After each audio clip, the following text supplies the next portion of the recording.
apparatus to control social media speech a little bit more directly and openly. I don't think we're going in the right direction. Yeah, I have a general policy that when politicians call something a national security threat, it generally is not.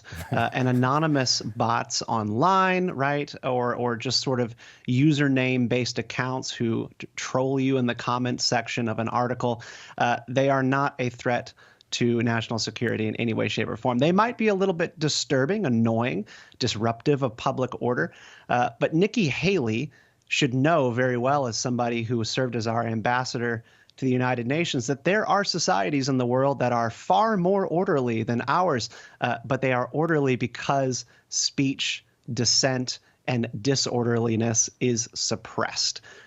Biden just had his meeting this week with President Xi out in San Francisco.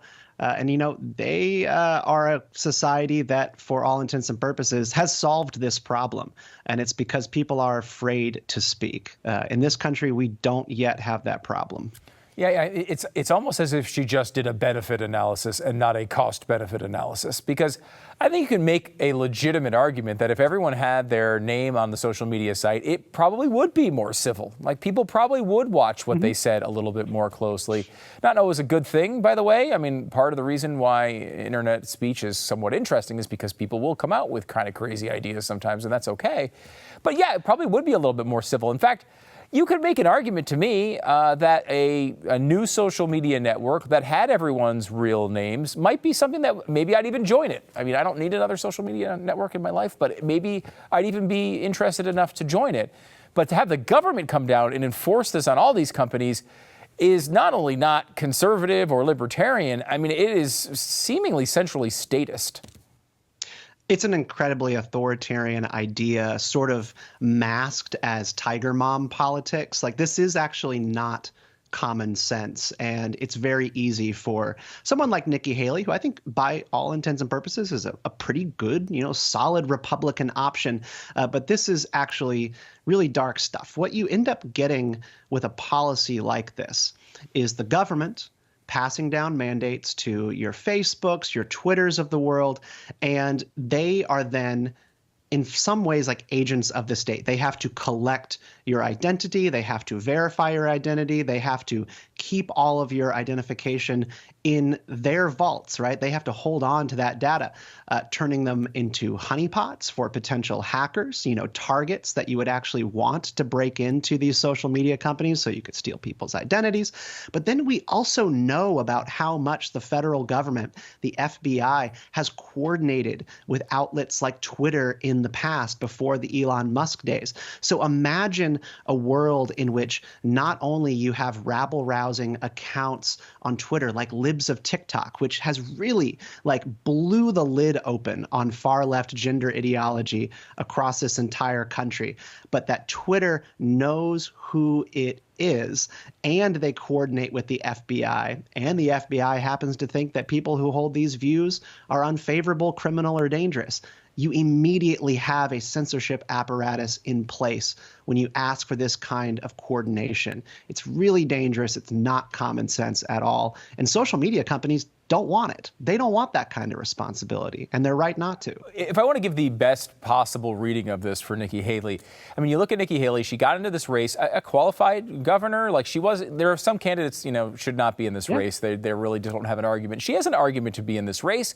We made the point at the very beginning that you've got Trump and DeSantis. There's going to be somebody else who makes a run, somebody else that makes an impact. It turns out it looks like it was Nikki Haley, who's risen from kind of nothing to competing with DeSantis for second place. She's had a good run here. She's getting a lot of TV appearances. And it seems like this is just like a real half-baked idea. Like, she got asked a question about it. She kind of seemed like in the moment it seemed rational without really thinking it out. And now she's trying to justify it as an actual policy, as if it was a well-thought-out idea. As you point out, she's walking it back now. She's saying, I don't mind anonymous American people having free speech. What I don't like is anonymous Russians and Chinese and Iranians having free speech. I mean, it just seems like she's just grasping for anything to hold on to at this point. Yeah, I'm reminded of years ago. I came on and talked to you and both Glenn Beck about how Russian troll farms were engaged in the discourse around Star Wars: The Last Jedi. There was a huge amount of traceable foreign influence in kind of stirring the pot, if you will, around our conversations about that movie. This happens for a lot of different issues.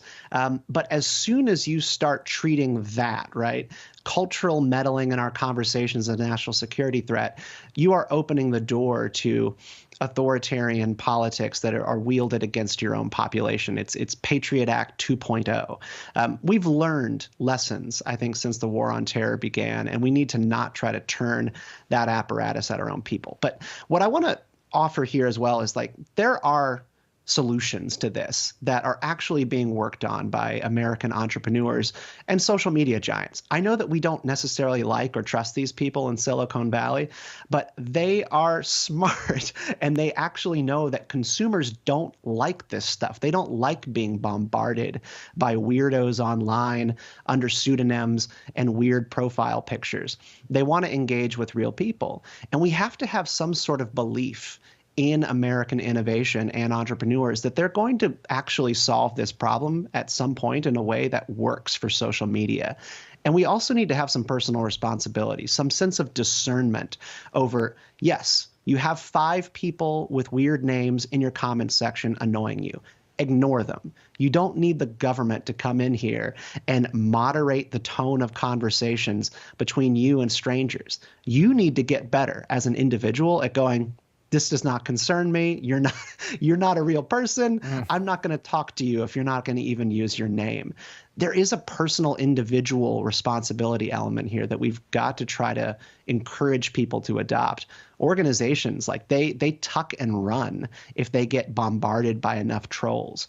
We need to have a policy of courage in this country that says organizations don't fall to some sort of bot trolling campaign just because you got a lot of negative comments.